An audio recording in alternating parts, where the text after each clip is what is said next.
Vamos ser sinceros, desde que saiu essa tal Magnitsky, a sensação que os ministros do STF, principalmente Alexandre de Moraes, teve, é de que isso não vai dar em nada, não vai acontecer nada, não vai mudar a vida de ninguém. E eu acho que até você, em certos momentos, também ficou meio frustrado, pensando, cara, aquilo que falaram que era uma bomba não passou de um traquezinho. Parece que as coisas mudaram. Primeiro, veio a Magnitsky para a esposa, para o escritório de advocacia, para o Instituto do Alexandre de Moraes. O site do escritório de advocacia acabou de ser derrubado porque ele estava hospedado em uma empresa nos Estados Unidos. E aí depois fica aquela dúvida, mas e aí? Os cartões de crédito foram derrubados? As contas foram derrubadas ou não? Recentemente saiu uma matéria do Banco do Brasil falando que não tinha sido o Banco do Brasil que cortou o cartão de crédito dele, mas um outro banco qualquer. Bom, qualquer que tenha sido os efeitos da Magnitsky, uma coisa eu posso garantir. Aquele que impôs a Magnitsky começou a investigar, ver se ela teve efeito ou não. Como você sabe, o Banco do Brasil disse abertamente que iria proteger o Alexandre de Moraes. Eu acho que isso não vai dar certo. Tem um jornalista que, no que diz respeito ao que está acontecendo lá fora, ele é o que mais você pode confiar. Que é esse aqui, ó. Eu nem sei o nome dele, mas normalmente quando ele fala alguma coisa é exatamente o que está acontecendo. Eu acredito que ele tem fontes seguras de dentro lá da Casa Branca, pessoas próximas ao gabinete do Donald Trump ou até mesmo no Departamento de Estado. O que ele disse nesta participação dele na Globo, na CNN, é estarrecedor, tá? Eu não vou nem dar opinião, porque o Banco do Brasil já está me processando, dizendo que eu estou querendo assustar o povo. Não, vamos fazer o seguinte, escute só o que esse jornalista tem para falar e me fala se o Banco do Brasil está em maus lençóis ou não. O deputado federal por Goiás, Gustavo Gayer, fez um alerta contundente sobre os rumos do Banco do Brasil. Segundo ele, a instituição estaria seguindo um caminho considerado perigoso, capaz de afetar não apenas a economia nacional, mas mais da metade da população brasileira. Gayer afirma possuir declarações de fontes ligadas à Casa Branca, nos Estados Unidos, que reforçam a gravidade da situação.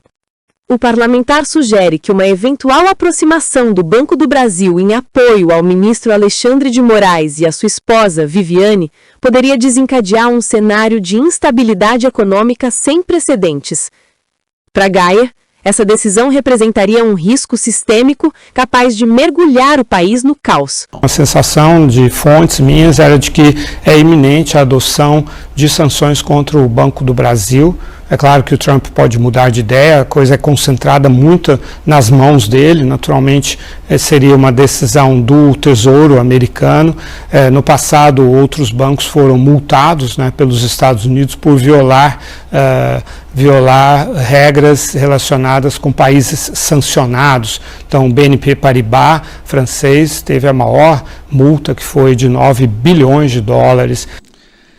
9 bilhões de dólares em multa?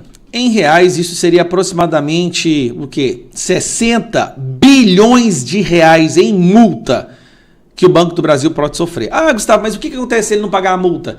Ele seria completamente cancelado, cortado do sistema financeiro internacional, o que faria com que ele deixasse de existir, basicamente. E outros bancos também sofreram esse tipo de multa.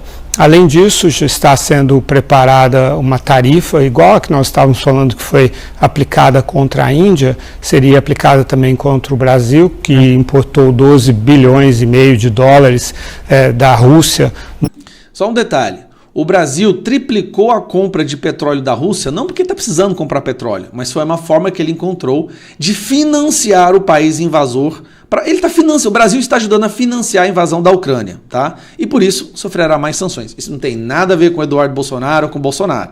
Isso tem a ver com a péssima gestão desse governo que se alia a ditaduras. No ano passado, lembrando que no caso da Índia foi uma tarifa de 25% mais 25%. Isso estaria dentro de um horizonte, segundo as minhas fontes, hoje à tarde, sempre acentuando que isso é a apuração de hoje à tarde, as coisas podem mudar, mas dentro de uma semana a uma semana e meia, até 10 dias, seria aplicada essa nova tarifa contra o Brasil por causa de importação da Rússia. Então vamos analisar com carinho. Nós estamos aí possivelmente prestes a enfrentar uma multa bilionária contra o Banco do Brasil, porque de acordo com investigações e uma apuração profunda feita pela OFAC, o Departamento de Estado, o Banco do Brasil não está acatando a sanção da Magnitsky. Beleza, deixa eu explicar. Isso é uma prerrogativa do Banco do Brasil? É. Só que há consequências de qualquer banco ou instituição financeira que não obedeça à sanção, a listas de sancionados da UFAC do Departamento de Estado.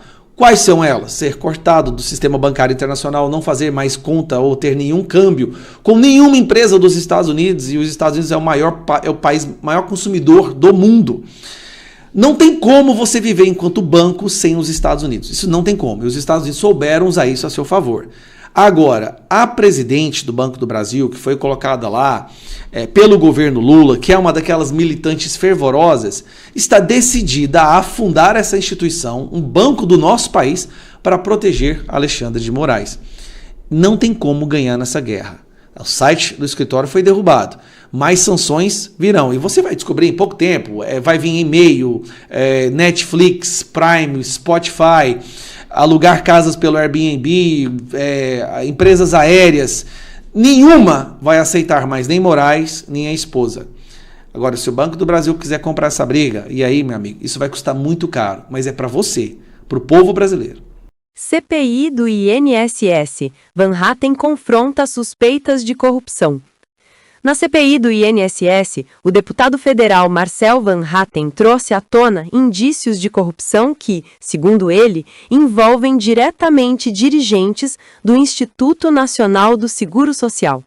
Durante os trabalhos, Van Hatten apontou sinais de enriquecimento incompatível, citando propriedades de luxo, carros caros e outros bens que estariam ligados a um dos principais investigados, apelidado de Careca do INSS.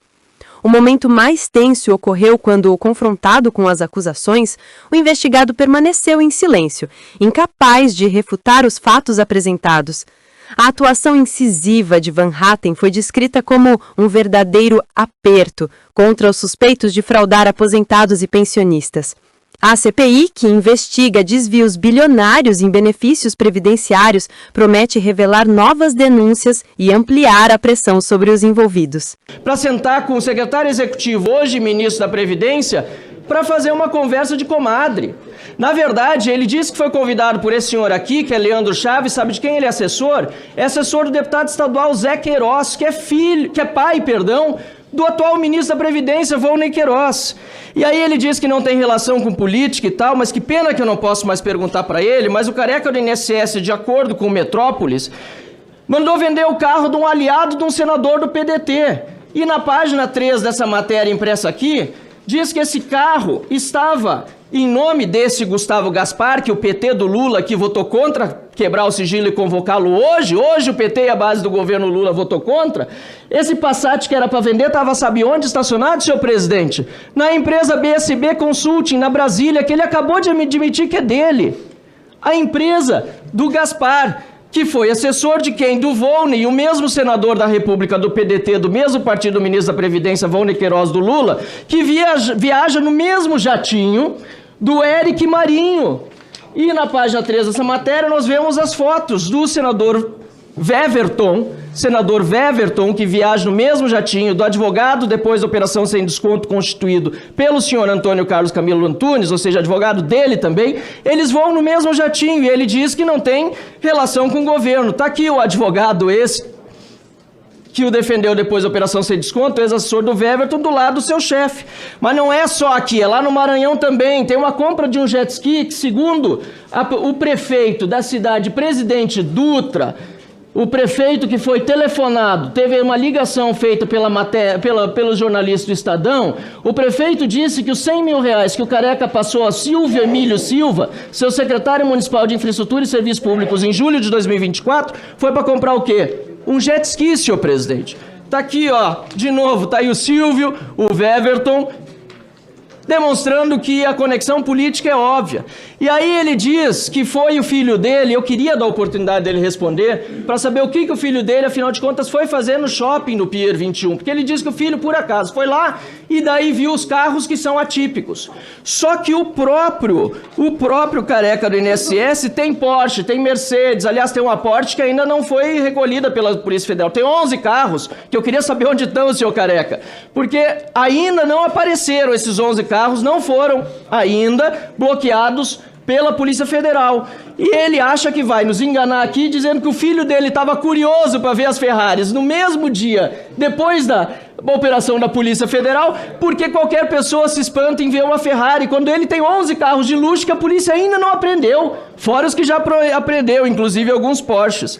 E aí, senhor presidente, fala que não tem relação com política, mas ó, Paulo Boldens, que foi ex-chefe de gabinete Davi Alcolumbre, que hoje ganha 31 mil reais num cargo remunerado aqui no Senado da República, recebeu 3 milhões de reais de outra empresa do grupo do Careca, a Arpar Participação em Empreendimentos, que entre 2023 e 2024, essa mesma Arpar recebeu 49 milhões de reais dos grupos do Careca. Me perdoa, os grupos do Careca mandaram 49 milhões para a Arpar, que mandou 3 milhões para o ex-chefe de gabinete do Davi Alcolumbre. Mas ele não tem relação com o político. E é isso que a gente precisa achar. Até para chegar aí a cereja do bolo no capo de Tuticap, que está aqui, ó.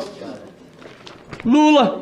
Eu queria tanto perguntar, não vou poder, se ele conhece, claro que conhece, a senhora Roberta Luxinger, com quem ele teve uma lobista, amiga do Lula, concorreu a deputada federal pela esquerda.